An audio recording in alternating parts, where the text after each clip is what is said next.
देव की नगरी काशी से हैं, मां संकटा की नगरी से हैं, मां अन्नपूर्णा की नगरी से हैं, उस काशी से हैं जहां के कण कण में शिव विराजते हैं। हम स्वागत करना चाहेंगे प्राइम न्यूज पर आचार्य राजेश कुमार मिश्र जी का। बहुत बहुत स्वागत है आचार्य। आज का विषय, जैसा कि आप देख रहे हैं कि ज्योतिषीय चमत्कार पर हम बात करने जा रहे हैं। अपने दैनिक जीवन में जो चीजें घटित हो रही हैं, उनका मूल क्या है, उनकी वजह क्या है, और क्या कुछ अपने जीवन को बेहतर बनाने के लिए हम ज्योतिष की मदद से कर सकते हैं।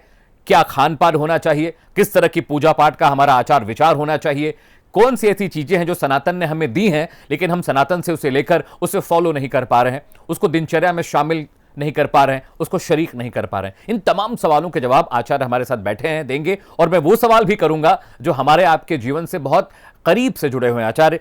तो सवालों का सिलसिला हम शुरू करने जा रहे हैं और सबसे पहला सवाल लोगों के मन में यही आता है, आखिर ज्योतिषी चमत्कार आचार्य है क्या? तो बहुत बहुत धन्यवाद अमित जी। जी। चमत्कार यानी वो सारी चीज़ें जिन्हें हम सामान्य रूप से नहीं स्वीकार कर पाते और हमारे सामने वो घटित होती दिखती हैं, उसे हम चमत्कार मान लेते हैं। मतलब जो इंद्रियों के वश के परे की चीज़ें हैं और घटित होती हैं। और ज्योतिष तो वास्तव में भविष्य की उन सारी घटनाओं के विषय में आपको बता देती है जो आपने कल्पना भी नहीं की है और आपके सामने वो घटित होती दिखती हैं। तो वो चमत्कार नहीं तो और क्या है। और प्रश्न क्या था आपका? मेरा प्रश्न आचार्य आपसे ये था कि हम ज्योतिषी चमत्कार की बात तो करते हैं लेकिन हमारे दैनिक जीवन में वो लगातार हो रहे होते हैं और हम उनकी अनुभूति हमें तब होती है जब अब वो चीज़ें बीत जाती हैं। तो कुछ ऐसे उदाहरण बताइए जैसे लगे कि ये ज्योतिष का चमत्कार ही है जो हमारे जीवन को और बेहतर बना देता है, हम और एक बेहतर जीवन जीने लगते हैं, हमारे दुख तकलीफें, हमारी जो व्याधियाँ हैं वो ज्योतिष के जरिए दूर हो जाती है बिना किसी दवाई के। अमित, इसके लिए आपको पहले ये समझना होगा कि ज्योतिष है क्या। जी। तो वास्तव में आपके जीवन में आपके किए हुए कर्म कब और किस रूप में आपको फल देंगे, ज्योतिष इसी का विधान है। जी। तो आप ये ना सोचें कि आपके साथ जो कुछ भी हो रहा है जी। वो आपके किए हुए कर्म ही हैं जो किसी न किसी रूप में आज आपके सामने प्रकट हो रहे हैं। जी। कुछ कर्म जो आप जानते हैं जी। और कुछ ऐसे जो आप नहीं जानते, आपने पूर्व जन्म में कर रखे हैं। जी। बल्कि मैं ये कहूँ कि आपकी यह देह भी आपके पूर्व किए हुए कर्मों का ही मूर्त रूप है। जी। तो ये ज़्यादा सही और ज़्यादा बेहतर होगा और इसे इसी रूप में लिया जाना चाहिए। चमत्कार वास्तव में आपके किए हुए कार्य ही हैं जी, और जिन्हें हम और आप भोग रहे हैं। मैं एक सप्लीमेंट्री क्वेश्चन भी करूंगा आचार्य। शकुन शास्त्र की हम बात आज करेंगे। आखिर शकुन शास्त्र है क्या और किस तरह से हम अपनी लाइफ में उसको इंक्लूड करके अपनी दिनचर्या को, अपनी लाइफस्टाइल को और बेहतर कर सकते हैं? शकुन शास्त्र है क्या? देखो, आपके साथ जो कुछ भी घटित होने वाला है जी जीवन में जी, तो आप केवल यह देह ही नहीं हो। इस जैसे कहते हैं ना हम यत पिंडे तद ब्रह्मांडे, तो इस संसार में ये जो चमकती हुई चीज़ें हैं जो दिख रही हैं हमें ऊपर, दूसरा आपके ऊपर बिखरा हुआ, आपके आसपास बिखरा हुआ यह वातावरण, ये सब आप ही हो जी। ये जो पेड़ हैं वही आप हो, नदियाँ आप हो, वृक्ष आप हो, सब कुछ आप हो। यत पिंडे तद ब्रह्मांडे। तो आपके साथ जब कुछ घटित होता है तो आप के पहले ही वातावरण उसका सिग्निफिकेंट, मतलब उसके संकेत देने लगता है। जैसे आसपास के जो पशु पक्षी हैं उनकी हरकतें बता देती हैं कि आपके साथ क्या होने वाला है जी। या आपके शरीर के अंग यह बताने लगते हैं कि आपके साथ क्या घटित होने वाला है। इसी को कहा गया है शकुन। और शकुन के दो भेद हैं जी, एक तो अच्छे शकुन और एक बुरे शकुन। जो बुरे शकुन हैं उन्हें अपशकुन कहते हैं, अच्छे शकुन को शुभ शकुन कहते हैं। शुभ शकुन कहते हैं। अब जैसे जब रावण का वध करना हुआ और रावण का भगवान वध करने चले तो भगवान माता सीता के बाएं अंग फड़कने लगे, यह एक शकुन था, यह शुभ शकुन था। उसी तरीके से जैसे आप कहीं बाहर जा रहे हो, आपको गऊ बछड़ा को दूध पिलाते हुए मिल जाए तो ये शुभ शकुन है। ठीक इसी तरीके से अगर आप जा रहे हो, कोई छींक दे तो ये अच्छा शकुन नहीं है। या आपने हाथ में शीशे की कोई चीज पकड़ी, वह नीचे टूट करके गिर पड़े, यह शुभ शकुन नहीं है। यानी कि जीवित और सजीव और निर्जीव हर वस्तुओं पर आपके साथ होने वाली घटनाओं का सीधा प्रभाव पड़ता है और उन प्रभावों को बारीकी से देखने वाले लोग भांप लेते हैं कि कार्य करना चाहिए या नहीं करना चाहिए। इसी से एक सवाल था कि आखिर जो शकुन शास्त्र है उसके माध्यम से पता कैसे करें कि कोई काम बन रहा है नहीं बन रहा है? जैसे मान लीजिए कि अमूमन हम कोई बड़ा काम करने जा रहे हैं, हम ज़मीन खरीदने जा रहे हैं, हम बिटिया की शादी के लिए जा रहे हैं, लड़का देखने के जा रहे हैं, या कोई बड़ा काम हम करने जा रहे हैं जो हमारे जीवन में बहुत महत्वपूर्ण है, तो कैसे ये इंश्योर करें आचार्य कि ये चीज़ हो जाएगी या नहीं होगी? इसके लिए आपको बहुत ही सावधानी से अपने आसपास होने वाली घटनाओं को पहले नोटिस करना चाहिए। पहले तो आपको अपने शरीर के अंदर ही नोटिस करना चाहिए कि आपके शरीर में किस तरीके के परिवर्तन हो रहे हैं। जी। अगर आपका, जैसे पुरुष हैं, दायां अंग फड़कने लगे तो यह मान लें कि कार्य सिद्ध होगा। स्त्रियां हैं, उनके बाएं अंग में किसी प्रकार की हलचल शुरू होने लगे, स्वाभाविक हलचल शुरू होने लगे, तो यह मान लें कि कार्य सिद्ध होगा। लेकिन अगर इसके विपरीत चीजें होने लगे तो जान लीजिए कार्य में कहीं ना कहीं दिक्कत हो रही है। कोई आदमी बीमार है, कुत्ते रोने लगे, तो यह जान लीजिए कुत्तों की इंटेंसिटी बहुत, वो उन सारी नेगेटिव एनर्जी को बहुत पहले ही भांप लेते हैं। हाँ, जैसे भूकंप आने वाला तो जो कुत्ते उन्हें पता चल जाता है, कोई अगर नेगेटिव एनर्जी आसपास है, कुत्ते उसे भांप लेते हैं। ये कैसे हो पाता है आचार्य? भविष्य कथन की जो क्षमता है प्रकृति ने इस जीव जगत में सभी को दे रखी है। बहुत से प्रवासी पक्षियों ने पहले ही पता चल जाता है कि संसार के किस हिस्से में किस प्रकार का मौसमी परिवर्तन है और उस तरफ चले जाते हैं। तो एक सहज वृत्ति है भविष्य को भांपने की। महर्षि पराशर ने कुछ सूत्र विकसित कर लिए हैं। उन सूत्रों के प्रयोग से हम जान पाते हैं कि भविष्य में क्या था, भविष्य में क्या होगा, भूत में क्या था, वर्तमान में क्या चल रहा है, और भविष्य में किस प्रकार, मतलब संसार के किस हिस्से में किस प्रकार की घटनाएं होंगी, ये सारी चीजें जानी जा सकती हैं। जैसे अंतर सिर्फ इतना है कि मनुष्य ने एक पूरी सिस्टमैटिक स्टडी विकसित कर रखी है। बचपन में आचार्य मुझे याद है कि जैसे बिल्ली रास्ता काट देती थी तो माँ कहती थी कि अभी रुक जाओ, पानी पी के चले जाओ, या अभी आधा घंटा रुक जाओ, या उस दिशा से मत जाओ। तो बिल्ली का रास्ता काटना कैसे अपशकुन हो जाता है, और क्या भूमिका है बिल्ली की एक हमारे जीवन में कि मतलब वो कुछ ऐसा करती है और हमें शंका मन में होती है कि भाई रास्ता काट दिया बिल्ली ने? तो एक चीज जान लो कि हर प्रकार की घटनाओं को आप शकुन या अपशकुन में नहीं शामिल कर सकते। आपको यह ध्यान रखना होगा कि वह जो रास्ता काटी है किस दिशा से काटी है।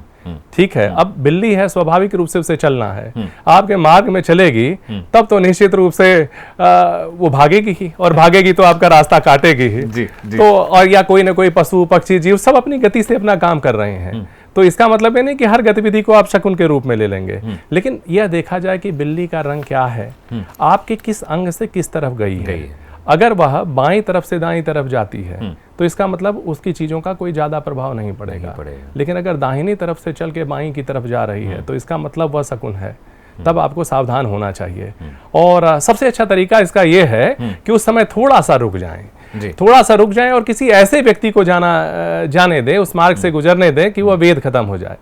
जो मार्ग वेद बिल्ली के काटने से उत्पन्न हुआ है, कोई अन्य व्यक्ति अगर वहां से गुजर जाए तो ऐसी स्थिति नहीं आती है, वेद नहीं लगता। साथ में ओम नमः शिवाय का आप जप कर लें, कुछ कदम पीछे चलकर फिर आगे बढ़ जाएं, यानी वक्र गति कर लें, तो इस तरह के शकुन का प्रभाव समाप्त हो जाता है, बशर्ते आप नोट कर लें। अच्छा गुरुजी, एक बहुत डेली लाइफ की एक चीज़ और भी है। अक्सर कुत्ते रोते हैं तो हम उसको जोड़ के देखते हैं कि भाई वो भूखे होंगे या ठंड होगी या तबीयत खराब होगी, लेकिन कुत्ते पूरे सुर में रोते हैं। फिर पूरे की पूरी एक बटालियन होती है कुत्तों की, 8-10 कुत्ते होते हैं एक साथ रो रहे होते हैं। क्या ये किसी तरह का इशारा है, क्या ये किसी तरह का जिसे हमें हमेशा जहन में रखना चाहिए, इसे ध्यान देने की बात है, या कोई बात नहीं, कुत्ते रो रहे हैं तो कोई बात नहीं? रोना तो किसी का भी अच्छा नहीं है जी, चाहे स्त्री हो, चाहे बच्चे हों, और चाहे पशु पक्षी ही क्यों ना हो। रोना बताता है कि उन्होंने आपके आसपास कुछ ऐसी चीजें हैं जो कि नोट कर ली है जो आप नहीं नोट कर पा रहे हो। अब अगर ठंड, सारी परिस्थितियां सामान्य हो और फिर भी जैसे ठंड बहुत अधिक ना हो और खाने की पर्याप्त चीजें हैं, पेट भी भरा हुआ है पशुओं का, और इसके बाद भी अगर वह रो रहे हैं तो ये सारी चीजें मृत्यु सूचक होती हैं। अच्छा।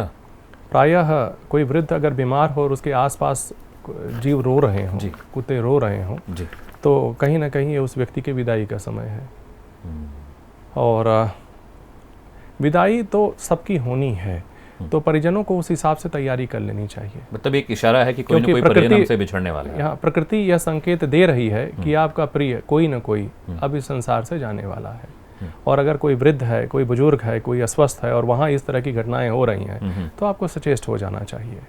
गुरुजी, अक्सर हमने देखा है कि बचपन में भी और अभी बड़े होने पे भी हमारी माताजी बहुत चीज़ों के लिए टोकती थी, जैसे उल्लू की आवाज़ रात में सुनाई देने लगे, या आपके घर के मुंडेर पर गिद्ध बैठ जाए, या फिर सांप दरवाजे से होकर गुजर जाए। ये भी क्या कोई अपशगुन है या पॉजिटिव है? इसको पॉजिटिव लें या इसके लिए भी सजग रहने की ज़रूरत है?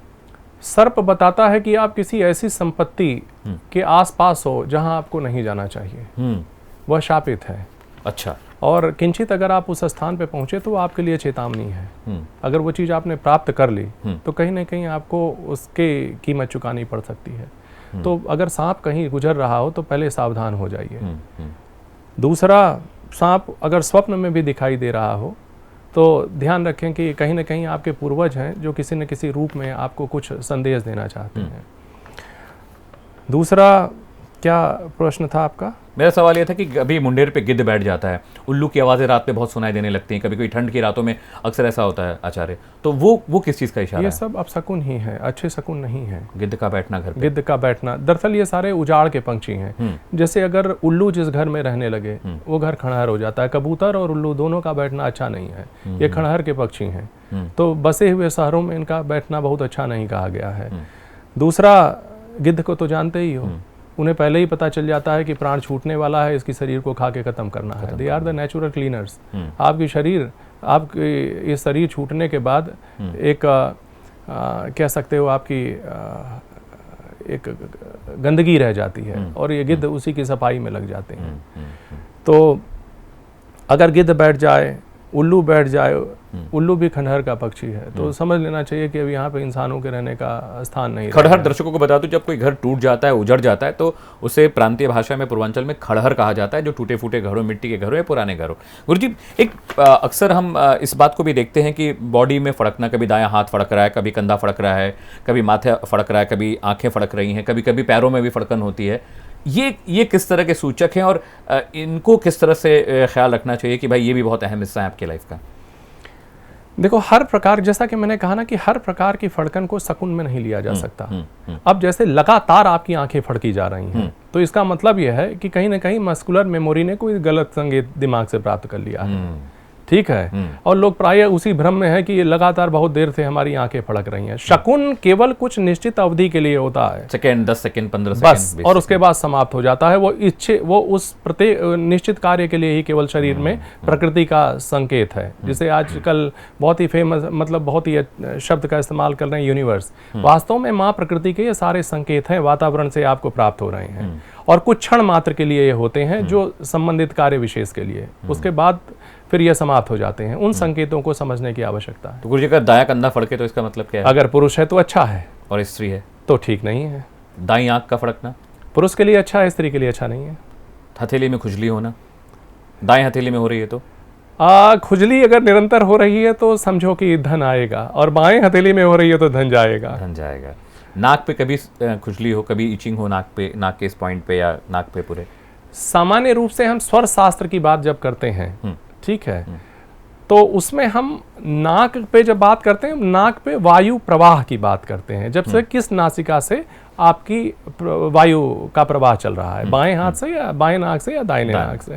तो कहा गया है कि जिस नासिका से वायु का प्रवाह चल रहा है हमें उस तरफ झुक करके बैठना चाहिए। जैसे अगर मेरी दाईं नासिका से इस समय वायु का प्रवाह है तो मैंने अपना दायां अंग आपकी तरफ झुका रखा है। ऐसा करने से आप ज्यादा प्रभावकारी साबित होते हो उस व्यक्ति पर। मेरा उद्देश्य आपको प्रभावित करना नहीं है, बल्कि शास्त्र संबंधी सूचनाएं आपके दर्शकों को। लेकिन ठीक है, आदमी इंटरव्यू के लिए जा रहा है, किसी अहम मीटिंग के लिए जा रहा है, तो अपनी नासिका की वायु से अपने आप को बैलेंस कर सकता है कि राइट है तो राइट झुक के बैठे और लेफ्ट है तो लेफ्ट झुक के बैठना चाहिए। बिल्कुल सही। अब जैसे मान लो कोई व्यक्ति, ये व्यक्ति की गतिविधि और उसके व्यक्तित्व से तय कर सकते हो कि उसके साथ कहाँ मिलना है।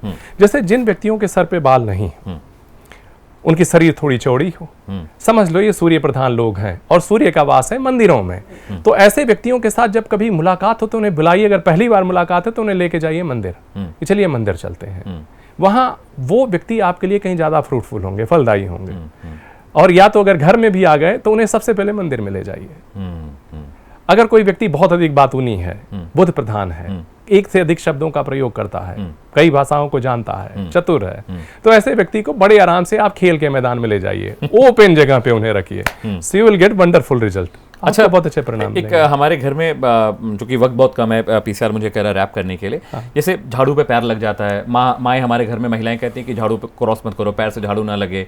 नमक के बर्तन कभी कभी अचानक दीपक अपने आप बुझ जाए या दीपक में कोई आकृति बनने लगे, ये सब किस तरह के संकेत हैं? देखो, दीपक जो है ना, अग्नि कभी बुझती नहीं, जिस दिन बुझ जाएगी प्रलय हो जाएगी, कुछ दिखेगा नहीं। तो सामान्य रूप से अगर दीपक जल रहा है और किसी हवा की वजह से बुझ गया या दीपक मतलब दिखाते समय बुझ गया, तो उसे अपशगुन नहीं मानना चाहिए। लेकिन अगर सारी चीज़ें सामान्य है और इसके बाद भी दीपक बुझ रहा है, तो इसका मतलब है कि आप जिस कार्य विशेष के लिए वह कार्य कर रहे हो, कहीं ना कहीं उसके होने में संदेह है, उसकी पूर्णता में संदेह है। नमक क्षारीय है। नमक जैसे अगर क्या आपने पूछा था? मुझे नमक गिर जाता है कभी खाना खाते खाते, मृतबान नमक का फूट जाता है। पानी का गिरना शुभ है, कोई अतिथि आ रहा है। हाँ। नमक का गिरना बताता है कि ये भोजन विषैला है, सतर्क रहो, यह भोजन त्याग देना ही अच्छा है, अब इसके आगे मत ग्रहण करो। और वैसे भी ग्रहण करने के पहले तो सब कुछ आपका ही नहीं है, भोजन खिला करके तो खुद खाओ।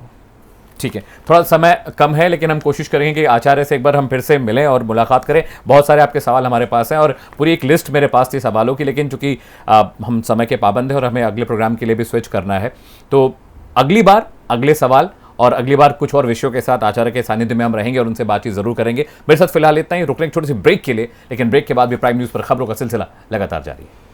तन्मे मना शिव संकल्प मस्तु। हर हर महादेव। हर हर महादेव। हर हर महादेव।